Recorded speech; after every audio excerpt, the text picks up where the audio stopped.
Bonjour à tous, c'est Pierre, ravi de vous retrouver pour une nouvelle vidéo. Alors comme vous pouvez le voir, je ne suis pas au bureau, mais bien à l'IFA 2018, le grand salon technologique de la rentrée. Et Huawei a profité de l'événement pour nous faire patienter avant le lancement de ces smartphones Mate 20 Pro et Mate 20, en nous dévoilant cette semaine le Mate 20 Lite. Alors il s'agit de la version, plus légère, moins performante, moins puissante que le Mate 20 Pro qu'on attend pour le mois d'octobre. Nous avons eu la chance de l'avoir un peu avant tout le monde et nous avons pu le tester durant quelques jours et je vous propose de découvrir nos impressions sur ce smartphone dans cette vidéo.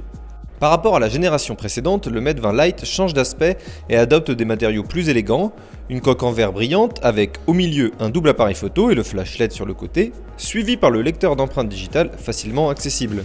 Tout cela à l'exclusion du flash LED est rassemblé dans un bloc rayé avec l'inscription DualSense. Bien que l'appareil ne soit pas bancal lorsqu'il est placé sur une surface plane, les capteurs de l'appareil photo dépassent à l'arrière et sont également plus exposés aux rayures. Pour le reste, les formes du Mate 20 Lite reprennent celles du Mate 10 Lite, mais en activant l'écran, vous remarquerez immédiatement l'intrus. On observe en effet une encoche qui abrite les deux caméras frontales et le haut-parleur. Sur le bord inférieur, il abrite le port USB de type C, une autre mise à jour par rapport au Mate 10 Lite, un haut-parleur et la prise mini jack. Sur le côté droit, on retrouve les boutons physiques de volume et le bouton de veille. À gauche, l'emplacement pour les deux cartes SIM ou alternativement SIM et micro SD qui permet d'étendre la mémoire interne de 64 à 256 Go. En main, le smartphone est assez confortable même s'il est légèrement glissant. Le Mate 20 Lite est un joli téléphone, Son look n'a rien d'original bien évidemment, mais dans l'ensemble il est plutôt élégant. Sur l'unité de pré-production que j'ai pu tester, j'ai trouvé des problèmes avec les finitions de l'appareil, mais j'espère qu'il s'agit tout simplement d'un problème isolé et que la production en série réglera ce souci. Le Mate 20 Lite dispose d'un écran IPS LCD de 6,3 pouces avec une définition de 2340 par 1080 pixels, soit 409 pixels par pouce. L'écran Full View au format 19 par 5 par 9 occupe 81% de la face avant.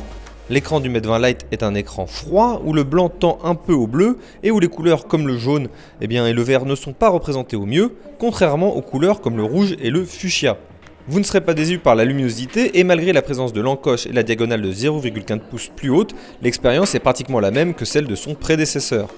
EMUI est présent dans sa version 8.2 et offre toutes les fonctionnalités que nous connaissons avec les smartphones de la marque, Dual App, reconnaissance faciale, espace privé. Si vous avez déjà mis la main sur un appareil de la marque, vous saurez à quoi vous attendre. L'expérience utilisateur est également bonne, même si j'ai rencontré des soucis avec des applications comme Instagram et Facebook lors de la transition entre des applications avec différents services ouverts en arrière-plan. Cependant, ces erreurs étaient assez sporadiques.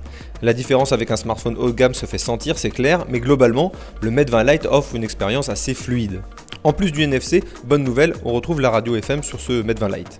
Sous le capot, on retrouve le processeur Kirin 710 octa-core. Alors il s'agit du nouveau processeur annoncé à la mi-juillet par Huawei et qui est déjà présent sur le Nova 3i. Il est le successeur direct du Kirin 659 qui animait les Mate 10 Lite et P20 Lite.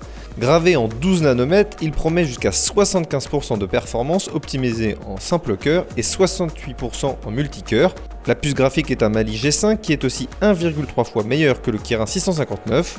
Le Mate 20 Lite offre aussi 4 Go de RAM et 64 Go de mémoire interne extensible via microSD, sauf si vous décidez d'utiliser le smartphone avec 2 nano-SIM. Au quotidien, le processeur se charge des tâches normales sans problème, des jeux comme Asphalt 8 fonctionnent bien, mais vous percevrez une surchauffe de l'appareil au niveau de l'appareil photo. Pendant les appels, je n'ai trouvé aucun problème avec mes interlocuteurs et l'appareil fonctionnait sans problème même dans le métro. Enfin, le Mate 20 Lite propose 4 capteurs photo. À l'arrière, on trouve 2 capteurs de 20 mégapixels avec une ouverture de f1.8 et 2 mégapixels. À l'avant prend place un capteur de 24 mégapixels avec une ouverture f2.0 et un autre de 2 mégapixels. Huawei a apporté toute la technologie de l'intelligence artificielle pour la reconnaissance des paysages de son P20 Pro pour le Mate 20 Lite. Les clichés pris durant la journée sont bons, plein de détails avec des couleurs vives. Cependant, j'ai été déçu par les prises de vue la nuit, en intérieur ou en extérieur. Alors bien sûr, les photos basse lumière sont un point faible pour tous les appareils, mais j'attendais franchement du Huawei Mate 20 Lite des meilleurs clichés pour ce smartphone, commercialisé quand même à 399 €. En sélectionnant l'anti-AR, vous pouvez vous amuser avec les Kimoji 3D, la version Huawei des Animoji, et retrouver d'autres effets. Alors même si l'appareil photo dédié au selfie vous permet d'activer ou non l'intelligence artificielle et offre un effet de bokeh, une beauté réglable manuellement, la qualité du selfie n'est pas exceptionnelle. Elle est bonne, mais même dans ce cas, la lumière fait la différence. En ce qui concerne la vidéo, vous pouvez enregistrer des vidéos en Full HD à 1080p. Enfin, terminons avec la batterie. Le Huawei Mate 20 Lite intègre une batterie de 3750 mAh. Il supporte la charge rapide 9V 2A. Alors il faut environ 1h15 minutes pour porter la charge de 20 à 100%. En ce qui concerne l'autonomie, le Mate 20 Lite a confirmé ses bonnes aptitudes dans le domaine avec une utilisation non intensive, messagerie instantanée, appel vidéo, Instagram, Facebook, etc. Vous pouvez bénéficier de 2 jours d'autonomie, donc de ce côté, le Mate 20 Lite remplit parfaitement sa mission. Alors au final, les impressions sur ce Huawei Mate 20 Lite sont très positives. C'est un bon smartphone. Huawei a rempli parfaitement toutes les cases de ce smartphone. On apprécie son autonomie, on apprécie son grand écran. On regrette cependant la présence d'un notch, mais bon, c'est dans la continuité de ce qu'avait proposé Huawei avec le P20 Pro. Mais voilà, la grande interrogation, c'est bien son succès commercial. Même si Huawei est de plus en plus puissant sur le marché, force est de reconnaître qu'avec l'arrivée de Xiaomi et notamment l'annonce du Pocophone F1 à 329 €, eh bien ce smartphone commercialisé à 399 € va avoir du mal à trouver sa place. Peut-être que le Huawei espère en vendre beaucoup via les opérateurs, je pense que c'est certainement son choix.